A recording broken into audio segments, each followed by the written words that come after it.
This is video number 3 about vibrato, and I'm going to be looking into the mechanics of arm vibrato. Now, in some of the clips we looked at in video 2, we saw a really fluid combination of arm and wrist vibrato being used by some of these great players. Of course, there are players who use predominantly one or the other. For example, Menuhin, you can see a very focused wrist vibrato at work. We'll have a closer look at that in the next video. But for now I want to go back to Norbert Brainin, who has a really distinctive sound because his vibrato is quite wide and relatively slow.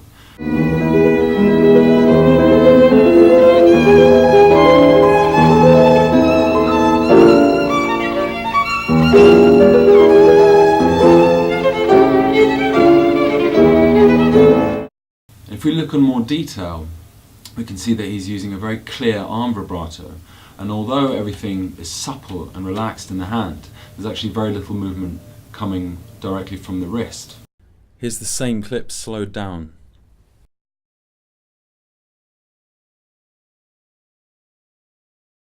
So if we look at the mechanics of arm vibrato, we can see that it's actually a really straightforward combination of the opening and closing of the elbow, with the finger being centered on one place in the fingerboard.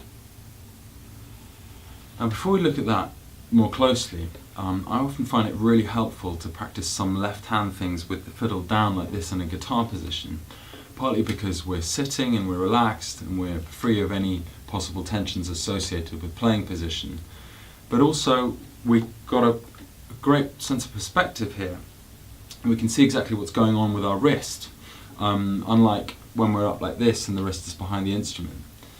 There are some videos online of Menuhin teaching in the 60s. They're on YouTube, and he uses a plastic see-through violin to be able to see exactly what the wrist is doing while playing.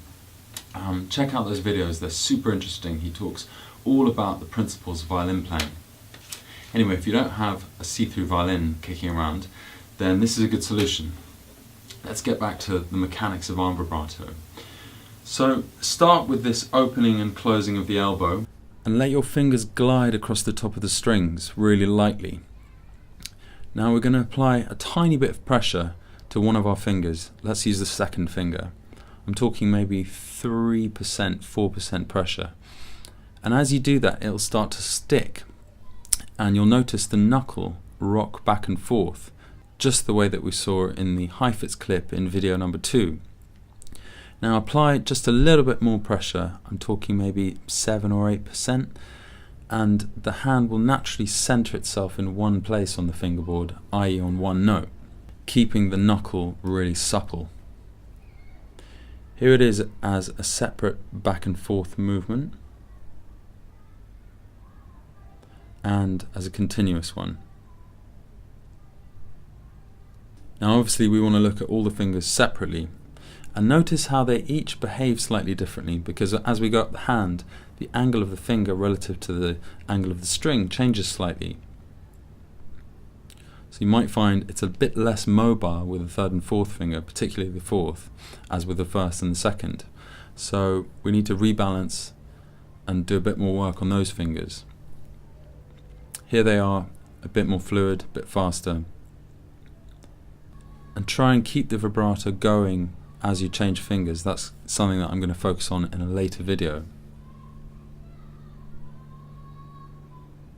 And as it gets faster, it's going to get a bit narrower naturally, and so that's when often we might use a wrist vibrato in place of an arm vibrato. That's something I'll come on to as well in another video. Make sure it's nice and fluid, and check with the bow that you're making a nice even vibrato on each of the fingers.